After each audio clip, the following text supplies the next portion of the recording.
Hello friends, ఈరోజు ఏం చేసుకుందామో చూద్దాం పదండి. మరి చూసేద్దామంటే అయిపోతుందా? ఎర్రటి టమాటాలతో టమాటా పచ్చడి ఎలా పెట్టుకుందామో సింపుల్ గా టేస్టీగా చేసుకుందాం. మరి మీరు కూడా ఒకసారి ట్రై చేసి మాకు కామెంట్ చేసి చెప్పండి. 1 kg ఆఫ్ టమాటాలు తీసుకొని మంచిగా కడుక్కొని ఆరబెట్టుకున్న తర్వాత బాగా పొడి ఉన్న టమాటాలని కొంచెం ఆయిల్ వేసుకొని కట్ చేసుకున్న ముక్కల్ని అన్ని టమాటా ముక్కల్ని ఆయిల్లో వేసుకోవాలండి. ఆయిల్లో వేసుకున్న తర్వాత 1 కప్ ఆఫ్ చింతపండుని తీసుకొని ఇత్తనాలు లేకుండా చింతపండునంతా వేరు చేసుకోవాలి. వేరు చేసుకున్న తర్వాత బాగా ఉడికించాలి నీళ్లు పోయేంత వరకు. నీళ్లు పోయిన తర్వాత చింతపండు వేసుకోవాలి. ఇలా ఈ విధంగా చింతపండు వేసుకున్న తర్వాత దాని మీద ఒక మూత పెట్టాలి. బాగా దగ్గరికి అయ్యేదాకా అలా 1 గంట తీసుకొని బాగా కలదిప్పాలండి. అలా కలదిప్పిన తర్వాత తీసేసిన తర్వాత దగ్గర పడుతుంది. చూడండి, మీకు ఆ వీడియోలో కనిపిస్తుంది ఎలా దగ్గర పడుతుందో. పైకి నూనె తేలేంత వరకు అలా చేసుకోవాలండి. తర్వాత 1 cup of salt, 1 cup of కారం, మెంతులు, ఆవాలు మంచిగా వేయించి దంచి ఒక పొడిలాగా చేసుకోవాలి. మెంతులు ఆవాలంటే సింపుల్ గా ఊరికి వేయించడం కాదండి, నూనె లేకుండా వేయించుకోవాలి. మేము ఆ వీడియోలో చూపిస్తున్నాం కదా, చూసి చెయ్యండి. అలా చూసి సింపుల్ గా వెళ్ళిపోవడం కాదు.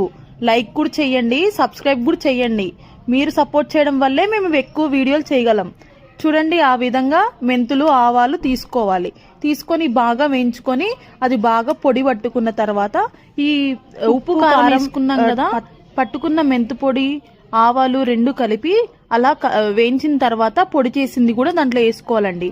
అలా బాగా మిక్స్ చేసిన తర్వాత కొంచెం తీసుకొని మిక్సీ పట్టుకోవడమే.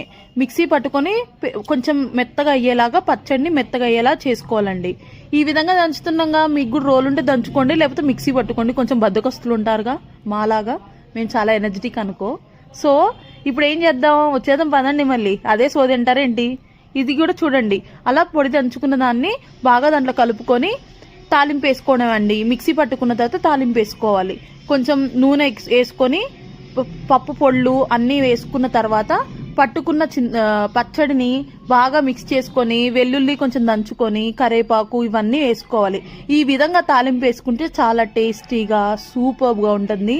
మీరు కూడా టేస్ట్ చేసి తినేసి మాకు ఒక వీడియో సెండ్ చేస్తే మేము చాలా హ్యాపీగా ఫీల్ అవుతాం. మీ ఎంకరేజ్ ద్వారాగానే మేము వీడియోస్ ఎక్కువ పెట్టగలం.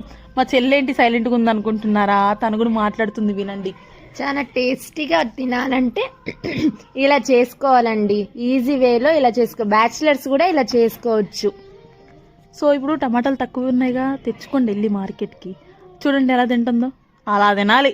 1 ముద్దకి